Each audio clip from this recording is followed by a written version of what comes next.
Hello everyone. OICL oriental insurance company limited. ఈ company యాక్చువల్గా ఇది గవర్నమెంట్ కంపెనీ, ఇన్సూరెన్స్ కంపెనీ అనమాట, ఇన్సూరెన్స్ సెక్టార్లో.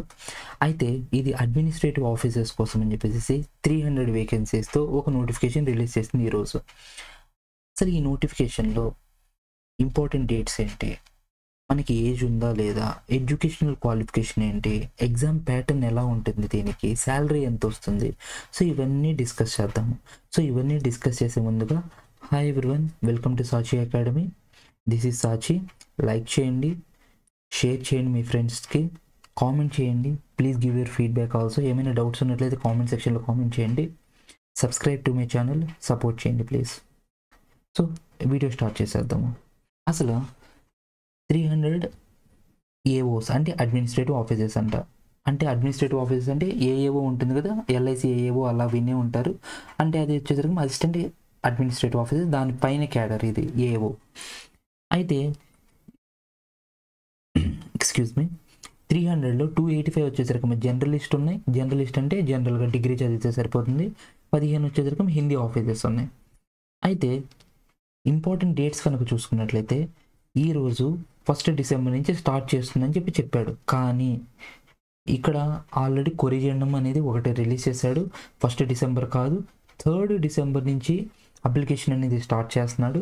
ఆ తర్వాత లాస్ట్ డేట్ వచ్చేసరికి ఏమో 18th డిసెంబర్ అనేది వాడు మెన్షన్ చేశాడు అనమాట. అంటే ఇక్కడ స్మాల్ మోడిఫికేషన్ 3 డిసెంబర్ తర్వాత 18th డిసెంబర్ అనమాట.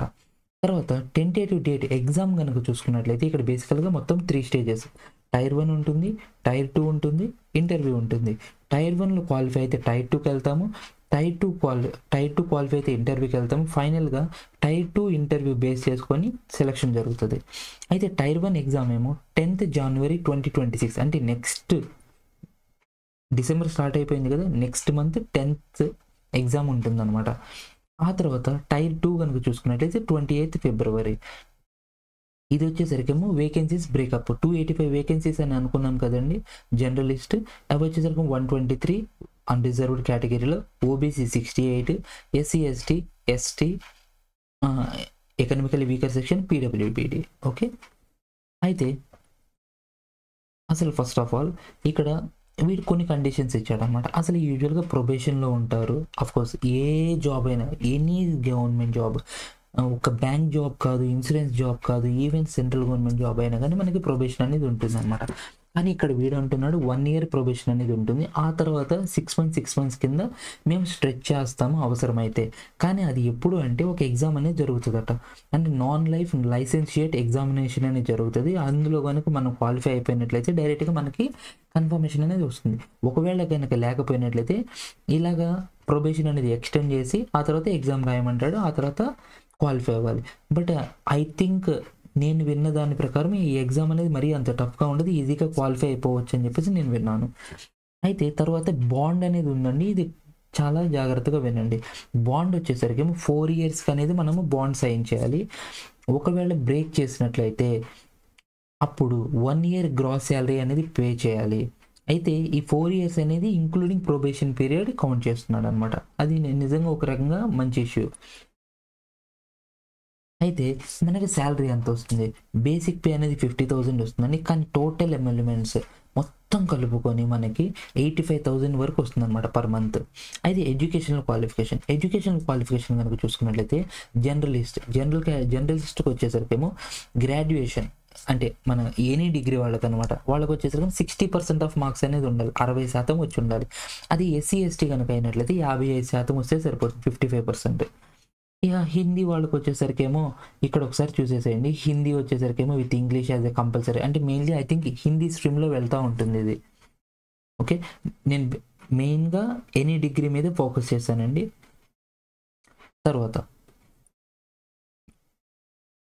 మన దగ్గర కనుక కట్ ఆఫ్ డేట్ అనేది ఇచ్చాడు 30th నవంబర్ అని. ఈ కట్ ఆఫ్ డేట్ లోపే మన దగ్గర సర్టిఫికేట్ అనేది వచ్చి ఉండాలి. అంటే మనం కంప్లీట్ చేసి ఉండాలి మన డిగ్రీ అనేది.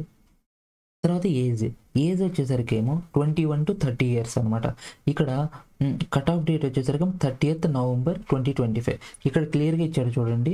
30 years అంటే ఏంటంటే 1st December 1995 తర్వాత పుట్టుండాలి, తర్వాత 30th November 2004 ముందు పుట్టుండాలి, ఇలాగనమాట. అయితే రిలాక్సేషన్ అనేది ఆబ్వియస్గా ఉంటుంది.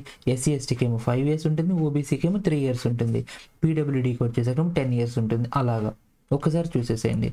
ఓకే, ఆ తర్వాత యూజువల్గా ఇక్కడ ఐ కుడెంట్ ఫైండ్ అండి. ఓబీసీ వాళ్ళకి వచ్చేసరికి ఏమో సర్టిఫికేట్ అనేది ఈ ఇయర్లో, ఈ ఫైనాన్షియల్ ఇయర్లో ఇష్యూ చేసి ఉండాలి. అంటే ఫర్ ఎగ్జాంపుల్, ఒక నిమిషం నేను చెప్తాను. ఐ కుడెంట్ ఫైండ్ అండి, నాకు కనపడలేదు ఓబీసీది అయితే మాత్రము కట్ ఆఫ్ డేట్ అనేది. ఐ థింక్ నేను అనుకోవడం ఏంటంటే April 1st తర్వాతే ఇష్యూ చేసి ఉండాలి ఆ సర్టిఫికేట్. ఓకే, కానీ ఎకనామికల్ వీకర్ సెక్షన్ అయితే మాత్రం నాకు కనపడింది. ఇక్కడ వచ్చేసరికి యూజువల్గా ఇది 2024 అంటే ప్రీవియస్ ఫైనాన్షియల్ ఇయర్ ఉంది కదా, సో దాన్ని బేస్ చేసుకొని సర్టిఫికేట్ అనేది తీసుకోవాలి. ఎప్పుడు ఇష్యూ అయి ఉండాలంటే 31st 3rd 2025 తర్వాత, అంటే ఈ April 1st నుంచి ఇష్యూ అయి ఉండాలన్నమాట. ఎండ్ డేట్ అనేది ఇవ్వలేదు, అంటే April 1st తర్వాత ఎప్పుడు తీసుకున్నా కానీ సర్టిఫికేట్ ఇబ్బంది లేదు అనమాట. At the time of interview మనం సర్టిఫికేట్ అనేది సబ్మిట్ చేయాలి అంతే. సో ఇక్కడ కట్ ఆఫ్ డేట్ లేదు కాబట్టి కొంచెం రిలాక్స్డ్గా ఉండొచ్చు. ఓకే, అయినా కానీ కొంచెం కష్టం లేండి. ఒకటి 15 daysలో ఇచ్చేసి 15 daysలో సర్టిఫికేట్ తమ్మంటే అక్కడ ఉండొచ్చు, ఉండకపోవచ్చు, రైట్. తర్వాత ఎగ్జామ్స్ ఇక్కడ కనుక చూసుకున్నట్లయితే ఫేజ్ 1 వచ్చేసరికి ఏమో మనం అనుకున్నాం కదా ప్రిలిమ్స్, ఇదేమో క్వాలిఫైయింగ్ నేచర్ మాత్రమే. ఇక్కడ వచ్చేసరికి అంటే 3 subjects ఉన్నాయి. English language, English, reasoning, quant అనమాట. సో ఇంగ్లీష్ ఏమో 30 marksకి, రీజనింగ్ ఏమో 35 marksకి, క్వాంట్ ఏమో 35 marksకి, మొత్తం 100 marksకి. ఎంత టైం అంటే 1 hour టైం అనమాట. సో ఇది ఒక్క క్వాలిఫైయింగ్ నేచర్కి మాత్రమే. ఆ తర్వాత మెయిన్ ఎగ్జామ్కి వెళ్తాం. మెయిన్ ఎగ్జామ్ వచ్చేసరికి 200 marksకి. ఇక్కడ వచ్చేసరికి రీజనింగ్ ఏమో 45 marksకి, ఇంగ్లీష్ 40 marksకి, general awareness that means current affairs 40 marksకి, క్వాంట్ 40 marksకి, కంప్యూటర్ నాలెడ్జ్ 35 marksకి, టోటల్గా 200 marks ప్లస్ డిస్క్రిప్టివ్ వచ్చేసరికి 2 questions ఇస్తాడు. ఒకటేమో ఎస్ఏ ఇస్తాడు 20 marksకి, ప్రెసై రైటింగ్ ఏమో 10 marksకి, దట్ మీన్స్ 30 marksకి. టోటల్గా 230 marksకి ఉంటుందన్నమాట. ఓకే, ఆ తర్వాత ఇందులో కనుక క్వాలిఫై అయితే మనము ఇంటర్వ్యూకి వెళ్తాము. ఓకే, ఇంటర్వ్యూకి వెళ్ళిపోయిన తర్వాత ఫైనల్గా వాడు లిస్ట్ అనేది తీస్తాడు. అయితే ఇక్కడ కనుక చూసుకున్నట్లయితే ఒక్క నిమిషం, ఇక్కడ మెన్షన్ చేశాడు. ఇక్కడ వచ్చేసరికి ఏమో చూడండి, final score of the candidate shall be arrived at on the basis of scores obtained by the main examination score and interview. Ratio వచ్చేసరికి మెయిన్ ఎగ్జామినేషన్కి 80% ఇచ్చాడు, ఇంటర్వ్యూకి వచ్చేసరికి 20% ఇచ్చాడు.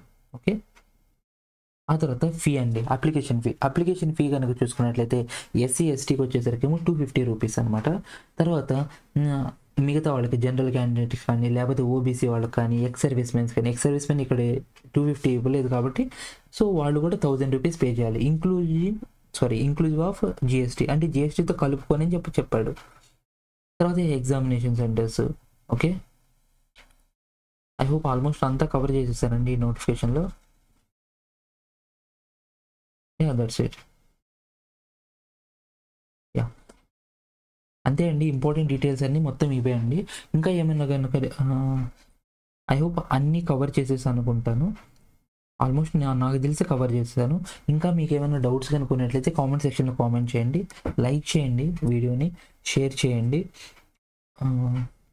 ఆల్ ది బెస్ట్ ఈ ఎగ్జామ్కి. ఓకే, సో నేను వచ్చేసరికి క్వాంట్ సిరీస్ అనేది ఒక స్టార్ట్ చేశానండి. అంటే మనకి వచ్చేసరికి ఎస్ఎస్సి, ఆర్ఆర్బి వీటిని దృష్టిలో పెట్టుకొని ఈవెన్ దీనికి కూడా చాలా యూస్ఫుల్గానే ఉంటుంది, ఓఐసిఎల్కి కూడా.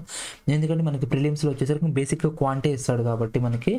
సో మనకు వచ్చేసరికి క్వాంట్ సెక్షన్లో, క్వాంట్ ప్లేలిస్ట్లో వీడియోస్ అనేవి ప్రీవియస్ ఇయర్ క్వశ్చన్స్ అని చెప్పేసి ఆల్మోస్ట్ అన్ని మోడల్స్ అనేవి కవర్ చేస్తూ నేను క్వశ్చన్స్ అనేవి ప్రిపేర్ చేసి ప్రాక్టీస్ క్వశ్చన్స్ పెడుతున్నాను. సో ఏ ఎగ్జామ్ చూసినా కానీ ఆ క్వశ్చన్స్ చుట్టూనే తిరుగుతూ ఉంటే సో ప్లీజ్ ఒకసారి విజిట్ చేయండి ఆ క్వశ్చన్స్ని, డెఫినెట్గా అవన్నీ మీకు హెల్ప్ఫుల్ అవుతాయి. ఓకే, సో సబ్స్క్రైబ్ చేసుకోండి, నా ఛానల్కి సపోర్ట్ చేయండి. Thank you so much. Next వీడియోలో కలుసుకుందాం. అంతవరకు జై హింద్.